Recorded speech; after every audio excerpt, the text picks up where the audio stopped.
A las 7:52 de la mañana ya se encuentran en nuestros estudios los congresistas de Fuerza 2011, Alejandro Aguinaga y Cecilia Chacón. Buenos días a ambos.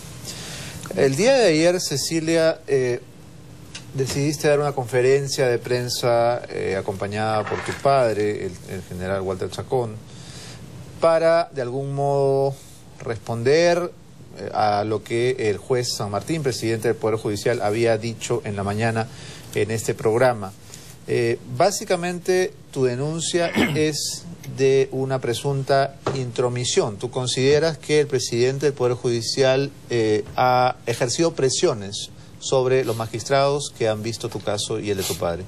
El día de ayer, en la entrevista que tú le realizaste, él ha mentido en innumerables ocasiones, y en la conferencia de prensa que hice a raíz justamente de esa entrevista, demuestro con videos y documentos de que él ha mentido en muchos temas referente a mi caso. ¿Innumerables ocasiones? Sí. Primero dice, por ejemplo, de que el Congreso le respondió que mi caso no se había visto en el tema de levantamiento de inmunidad, cuando el presidente del Congreso le manda una carta indicándole paso por paso qué es lo que había pasado con el tema de levantamiento de inmunidad, y le había dicho además que este se había visto en comisión y que la comisión lo había rechazado porque había visto pues que habían temas políticos mezclados en este tema. Lo que le dice es que el Pleno no lo había visto, lógico, porque fue un voto unánime de todos los congresistas en esa comisión, donde además el partido de Gana Perú también votó a favor de que no se levante la inmunidad en ese momento.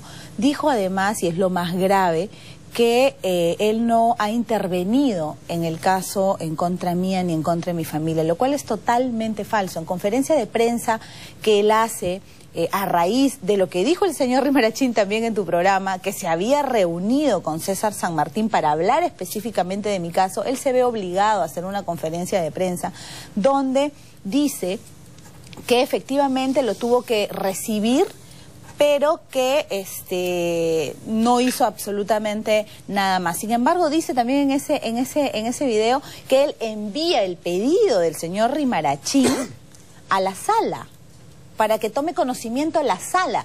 Él, como presidente del Poder Judicial, no puede intervenir mandando documentos que además exigen que se me condene de alguna manera a la sala de un congresista del partido de gobierno. Pero la carta exige que se te condene. Dice que se lea sentencia. Entonces, y que obviamente se siga con... ¿Una sentencia puede ser absolutoria? No, porque cuando es absolutoria no se lee sentencia. La sentencia dice qué es lo que va a pasar. Sí, pero además, Beto, yo te digo una cosa. Se te cita a declararte inocente, pero se te cita igual. Pero Beto, escúchame, yo te voy a decir algo. Un congresista no puede exigirle al Poder Judicial y no puede opinar acerca de un proceso abierto. El congresista Javier Díaz-Canseco manda una carta en un primer momento pidiendo información acerca del proceso. Eso sí se puede hacer. Pedir información acerca de un proceso abierto, cualquier congresista lo puede hacer. Lo que no puede hacer un congresista es pedir algo específico, inocencia o culpabilidad a una sala, porque eso es presión política. Una carta de 14, 15 congresistas firmadas del partido de gobierno. ¿Qué dice la carta? Igualmente, que se siga el proceso, que se dicte sentencia, y pone adjetivos en esa carta, al igual que el señor Rimarachín, que ha pasado a la sala. Pero no solamente es eso, la carta de los 15 congresistas, el presidente dijo acá que se tenga presente. ¿Por qué no dijo que se archive? Él los puede recibir. Están a su nombre. Lo que él no puede hacer es pasar los documentos a la sala que consten en expediente. Él manda un documento a la sala igualmente después de la respuesta del presidente del Poder Judicial, donde les dice que evalúe la posibilidad de volver a pedir mi levantamiento de inmunidad. ¿Eso no es intromisión? Eso es una burda intromisión del presidente del Poder Judicial a la sala. Él no puede mandar documentos pidiendo que se evalúe, que se vea, que se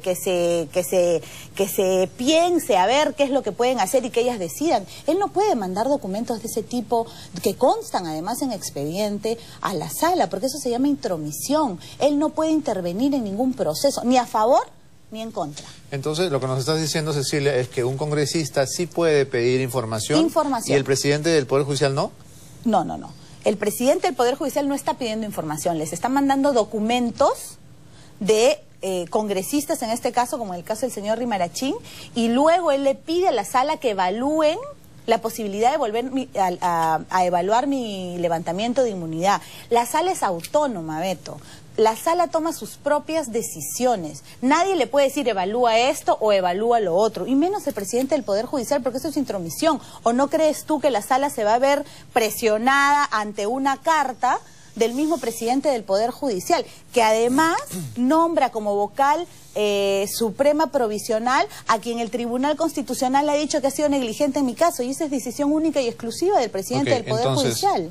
Retomando la frase con la que empezaste la conversación, tú has dicho que el presidente del Poder Judicial, César San Martín, ha dicho innumerables mentiras. Acabas de referirte a que él ha negado haber dirigido estas cartas, y según lo que nos dices, sí las ha dirigido. Que él ha negado que ha hecho una intromisión. No, en el caso del señor ¿Cuáles Rimarachín, son las demás innumerables? En el caso del señor Rimarachín ha mentido, porque sí, la carta está en el expediente, cosa que no debió de hacer. Y cuando se refiere a la intromisión, me refiero a una intromisión. Segunda intromisión, mandarle una carta diciéndole a la sala que evalúe la posibilidad de pedir nuevamente mi levantamiento de inmunidad. Segunda intromisión. Y que haya dicho que la carta que le mandan los 14 congresistas de Gana Perú pidiéndole exactamente lo mismo, si bien es cierto, esa carta no consta en el expediente, las dos anteriores sí, dice téngase presente. ¿A quién le dice téngase presente? ¿Por qué no dice archívese? Él puede recibir a los congresistas y escuchar todos los pedidos que ellos le hagan, pero eso no significa que la carta salga de su despacho, que los pedidos salgan de su despacho a la sala. Doctora Aguinaga, tenía una curiosidad antes de ir al tema de fondo. Últimamente se ve en el Congreso conferencias de prensa que son brindadas por una serie de personajes que no son necesariamente congresistas. Por ejemplo, el expresidente Alejandro Toledo da conferencias en el Congreso. Ayer la congresista Chacón ha dado una conferencia con su señor padre, que es un general retirado. ¿Yo podría dar una conferencia también en el Congreso? Por supuesto. ¿Sí? ¿Cualquiera puede? Si hay algún tema que se considera atractivo dentro de lo que es la agenda nacional o dentro de lo que es el trabajo congresal, por supuesto que sí. Hemos tenido, acuérdate, en la legislatura pasada, inclusive se pasó un grupo de terroristas que dieron una conferencia, ¿te acuerdas? Que hubo un caso ahí con el que es el actual embajador en Cuba. Claro, pero ese es un ejemplo de lo que no debería pasar, ¿no? Entonces, pero, como reitero, hemos visto el caso de Toledo, que se presentó justamente para apuñalar a su socio, ¿no? Son socios en una especie de cogobierno, y sin embargo se presentó para continuar antaurizando la agenda nacional cuando hay temas más importantes, ¿no? Bueno, ayer, hablando de antaurizar, hemos visto que en la visita que hace la prensa al nuevo penal, no es verdad, el penal Virgen de la Merced, Antauro coloca un letrero que dice privilegios en la DINOES, ¿no? O en la DIROES. Y la respuesta del congresista Rolando Reategui de su bancada ha sido que no se puede comparar a un expresidente con un brichero. ¿No está descendiendo un poco el debate de nivel, congresista Aguinaga? Nosotros no compartimos adjetivizar de esa manera, ¿no es así? Sé que son consecuencias de los constantes ataques que viene recibiendo el fujimorismo innecesariamente, pero reitero, no es nuestra conducta dar adjetivos de ese tipo. Cuando la agenda nacional, pensamos que sí, la agenda nacional está por encima de lo que es la situación de Antauro. Se está antaurizando la agenda cuando al costado tenemos justamente Madre de Dios con muertes. Tenemos toma de carreteras en el norte, en Casma, toma de carreteras en Nazca. Tenemos los exabruptos constantes, esta inconducta funcional del canciller que compromete seriamente al país, y pretendemos una situación de un preso o de dos presos que son netamente marginales, hacerlas centrales como agenda nacional. Eso no es incorrecto. Ahora, dentro de lo que el presidente del Poder Judicial dijo ayer, también estuvo la referencia a una acusación que ustedes le han hecho, en el sentido de que la sentencia, Alberto Fujimori, estuvo cocinada, esa es la palabra que han usado, desde el extranjero, por una comunicación que tuvo él con un alumno suyo, el abogado Gonzalo del Río. Luego de haber escuchado los descargos que él ha hecho, ¿ustedes insisten en esta acusación? Si tú me permites, yo te puedo dar tres sustentos. Uno, efectivamente, el presidente de la Corte Suprema se ha referido a los correos. Y en los correos que son antes de la sentencia Fujimori. Los correos son de febrero a mayo del 2008. Fujimori ha sido sentenciado en febrero del 2009. Allí se ve claramente donde le dan instrucciones y le dicen, mira, no aceptes lo que dice el fiscal como autor, porque la acusación a Fujimori era como autor. Usa la teoría justamente de la autoría inmediata, porque como autor ni en la época de Hitler se pudo condenar. Entonces, y es más, se viene en los corrillos populares, estarían circulando 6 correos más. ¿Cuáles son los correos populares? Bueno, en este mercado de los correos que te vienen y te proponen, estarían circulando 6 correos más donde habría hasta beneficios económicos, porque justamente con relación a la sentencia del presidente Fujimori se hacen seminarios donde se ha recaudado algunos cientos de miles de euros y donde se apreciaría que hay repartos porcentuales. Esperemos que en algún momento pudieran salir. ¿A qué seminarios se refiere? Hay seminarios sobre la sentencia, ¿no? Se hacen seminarios para demostrar que esta sentencia ha sido impecable. ¿Y son seminarios, ¿no?, que cuestan dinero? Que cuestan, claro, las inscripciones cuestan arriba de 2.000 euros, ¿no? Para tantos, 2.400 euros para... ¿Dónde se dan esos seminarios tan caros? Sí, se han hecho en la Universidad de Alicante o se han hecho acá también algunos seminarios. A ver, ¿no? Pero... ¿Dónde está, digamos, la inconducta o el delito de que un juez discuta temas legales con otros abogados o con sus discípulos? ¿Cuál es la corrupción ahí? No, es que cuando un juicio, es igual que en mi caso, para responder esto, no puede intervenir el presidente, claro. El presidente del Poder Judicial, como presidente del Poder Judicial o como presidente de una sala, tiene que guardar la mayor reserva. Él no puede estar comentando el caso, claro, ni con su alumno, ni con su amigo, claro, ni con su esposa. Esto está totalmente prohibido. El señor San Martín debe tener claro cuáles son sus responsabilidades al asumir ciertos cargos. Y él, como presidente de la sala que juzgó y sentenció al presidente Fujimori, no podía, imagínate, mandarle correos, claro, pues a sus amiguitos, a sus alumnitos. Igualmente, como no puede él mandar documentos siendo presidente del Poder Judicial a ninguna sala, no es por ser yo, a ninguna sala. Él no puede interferir ni intervenir por ley en ningún proceso abierto. E igualmente, cuando una sala está juzgando a alguien, a quien sea, no puede él comentar y menos mandar correos con nadie. Okay, pero ayer producto... Sí. Permíteme. Vamos a definir a qué se refiere el uso de este verbo cocinar. La sentencia de Fujimori se cocinó, claro, en España. Definitivamente, o sea, se le sentenció, o sea, a él ya se le condenó antes de haber realizado todo el juicio oral. Eso está claro. 2, ayer yo en la noche he vuelto a ver la entrevista al doctor San Martín. Y después él habla, dice, nosotros también hemos analizado, porque así como ha habido estas consultas, también hemos analizado para tener un sustento los casos de Yugoslavia y de Ruanda. ¿No es así? En el caso de Yugoslavia, que ha habido la guerra del Kosovo, la Corte Penal Internacional lo tiene detenido al presidente Milosevic y antes de la sentencia fallece en una de las celdas, ¿no es cierto?, ahí en La Haya. Y en el caso del otro presidente, de Milutinovic, lo absuelve porque no encontraron pruebas de este genocidio, pero sí condenaron a unos generales, al jefe de la policía. No encontraron pruebas del presidente donde se le ponía dominio del hecho. Por eso decimos, al presidente Fujimori, ¿qué pruebas se le han encontrado? Entonces la Corte Penal Internacional justamente de La Haya no encontró pruebas y liberó a Milutinovic. Y luego en el caso de Ruanda fue también otro tremendo genocidio de las tribus Tutsis, donde se calcula que se han asesinado entre 500.000 a 1 millón de personas utilizando fondos justamente fondos para el desarrollo, donde se compraron pues machetes, cuchillos y de esa manera se asesinó a esta gente.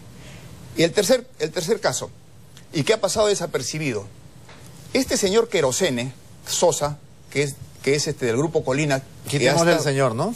Claro, que ha estado escondido en la casa del periodista Ricardo Uceda, él refiere que recibió visitas.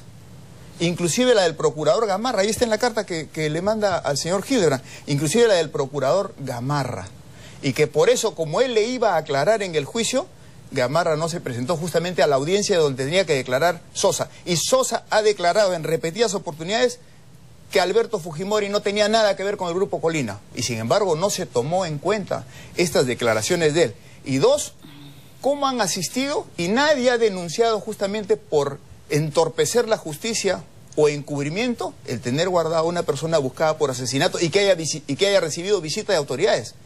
¿Qué nos pasa en el Perú? Estamos con direccionalidad perversa, estamos siendo manejados por fobias personales con relación al caso Fujimori y aquí nadie ha abierto la boca. Cuando aquí tendrían que haber sido denunciados de oficio por el mismo señor San Martín o algo, porque hay un encubrimiento. Y las autoridades que han visitado a Querosene en la casa de este periodista. Aparte del procurador, ¿qué otra autoridad habría visitado a Querosene? Bueno, él refiere que no llegó a entrevistarse, pero que también llegaba García Sayán y han estado tocando todos los temas, ¿no? Y algunos fiscales. Está clarísimo, y sin embargo no hemos hecho nada. Y lo ha repetido hasta el cansancio, Fujimori no tiene nada que ver. Por eso, cuando decimos, y cuando nos sustentamos en otras sentencias, ¿dónde están las pruebas? Ahora, César San Martín dice que él evidentemente no es el único autor de la sentencia, que él no es quien se sentó en un momento de inspiración divina y la escribió, sino que es el producto del trabajo de la sala durante muchos meses. Definitivamente, claro, es el tribunal que se sientan y redactan las sentencias y se refiere también que hay parte de la sentencia que están claramente redactadas en estos correos que vienen circulando. Esperemos que en algún momento salgan de ser cierto. En los correos populares. En los correos populares. Claro, tú conoces, Beto, bien cómo es este mercado de los correos que circulan, ¿no? Bueno, a mí no me ha llegado ningún correo, si no hubiera sido el primero en mencionarlo. Si los tiene, pues háganoslo saber. Ahora, en el caso de la jueza Inés Tello, congresista Chacón, por lo menos en ese extremo se le ha dado la razón. Usted solicitó que fuera recusada y así se hizo. Bueno, por fin efectivamente se ha escuchado los argumentos legales y los vocales supremos, obviamente ante los argumentos que han habido, han separado a esta jueza del proceso, una jueza que ya el Tribunal Constitucional en el caso de mi padre había llamado negligente, que había violado los derechos fundamentales de mi padre en todo el proceso y que la llama además y dice que ha perdido legitimidad para emitir una sentencia. Esa misma persona que además me juzga y me sentencia en la sentencia que realiza mi familia, quería volver a juzgarme. Y cuando yo la recusé, se negó a salir del proceso de manera irregular, como lo dicen los vocales supremos, porque ella el fiscal debió de hacer un informe y ella luego opinar, los demás de la sala, de acuerdo a ese informe, cosa que no hizo. Dijo, ¿me estás recusando? No lo acepto. Así de simple. Entonces, y lo mismo ha hecho en un juicio que tiene con mi padre, donde mi padre obviamente le está recusando y también se ha negado a salir. Al parecer, como piensa de que no lo pudo condenar en la sala y que efectivamente su negligencia y su ineficiencia ha sido conocida por todos, entonces ahora pues tiene un tema personal en contra de mi familia, y es por eso que le hemos recusado y los vocales supremos lo han aceptado. Pero más aún, Beto, el procurador cuando llega a la sala a dar su descargo, a tratar de defender el por qué la señora Inés Tello de Ñeco no debe de salir de la sala, empieza a hablar y luego el presidente de la sala le dice en qué parte de la sentencia, según usted, la señora no se refiere, o en qué partes no se refiere a lo que estamos hablando, que es materia de esta discusión. Y dice, mire, la verdad, no he leído la sentencia. Y entonces le dice, porque me han notificado recién el 13 y era el 15, entonces no he tenido tiempo para leer la sentencia. Y el presidente le pregunta y le dice, ¿no ha leído la sentencia? Así nos han tratado estos 11 años. Y es más, porque es un juicio que lleva 11 años. Es más, Beto. Y ahora, pero solamente una tingencia final. Si el general Walter Chacón, supuesto autor del delito, ha sido retirado del proceso por el Tribunal Constitucional, ¿cómo quedan todos los demás? Ustedes absurdo. Son los cómplices de un asesinato sin asesino. No solamente eso, Beto, porque, por ejemplo, en un juicio de asesinato, ¿Qué pasa, como ha dicho el señor Gamarra? Porque él sí ahora habla, después que fue procurador, cuando estuvo abierto mi caso y él nunca fue ni nunca habló, ahora tuitea, habla, opina, ¿no? Ahora sí, cuando debió hacerlo no lo hizo jamás, pero en fin, si hay un asesino y hay cómplices y el asesino muere, ¿no se sentencia a los cómplices? Sí. Pero este es otro tema. El Tribunal Constitucional, para empezar, mi padre es un supuesto autor y nosotros los supuestos cómplices de enriquecimiento ilícito, que es un delito único y exclusivo de funcionarios públicos, cuando nosotros jamás lo fuimos. Punto número 1. Punto número 2, el Tribunal Constitucional ha dicho que la sala ha perdido legitimidad para emitir una sentencia, porque no se respetaron sus derechos, porque no fueron muchísimos años por culpa de ellas, por su negligencia, por ser malas juezas. Eso es lo que dice el tribunal. Ha perdido legitimidad. Y esa legitimidad perdida para poder emitir una sentencia en contra de mi padre, el que tiene 2 dedos de frente, puede, pues, de todas maneras pensar que también la ha perdido para emitir una sentencia en contra de mi familia, porque es la misma sala, con los mismos abusos y con las mismas violaciones a nuestros derechos fundamentales. Pero, además de eso, Beto, esta sala, después que te ha tenido 11 años padeciendo, ¿tú crees que nos van a decir que somos inocentes? Es por eso que el tribunal le dice negligente, porque cuando hay negligencia y cuando no hay legitimidad para emitir una sentencia se refiere a eso, porque no pueden ya ser objetivos. Después de 11 años, mi padre ha estado 7 años preso. Ellas tienen que justificar tanto padecimiento hacia mi padre y hacia mi familia con una sentencia. Y es por eso que ellas no debieron de haber sentenciado tampoco a mi familia. Bien. Pero con eso se están tratando de justificar. Congresista Aguinaga, también el presidente del Poder Judicial se refirió al indulto y dijo incluso en un momento que el indulto dependía de Dios. Se refirió en términos bastante magnánimos, podríamos decir, a la posibilidad de que su célebre sentencia quede para el recuerdo y el expresidente Fujimori recupere su libertad. ¿Quisiera comentar esa parte de la entrevista? Yo lo tomé como una rama de olivo. Es cierto, porque el indulto está por encima de la potestad que pueda tener la Corte Suprema. El indulto es una gracia constitucional que le compete al presidente de la República. Es él el que decide darlo o no darlo. Y con relación a lo que tocaste de Cecilia, mira, Beto, estamos en el mundo al revés, ¿no es así? El Tribunal Constitucional, en estas juezas, señala que han sido negligentes, ¿no es así? Y que han perdido legitimidad. ¿Es que acaso esas son virtudes? ¿Esos son méritos? Bueno, a estos negligentes e ineficientes se les ha ascendido a vocales supremos provisionales. ¿Dónde estamos? Cambalache puro. Así es. Bien, el tiempo nos ha vencido. Muchas gracias a ambos por haber venido esta mañana. Nos vamos a una pausa. Y cuando regresemos, el ex canciller Francisco Tudela estará aquí para hablar de los graves incidentes suscitados por la negativa del canciller Roncaiolo a que una fragata británica acodere en nuestros puertos. Vamos a una pausa y ya regresamos. Les abre los ojos.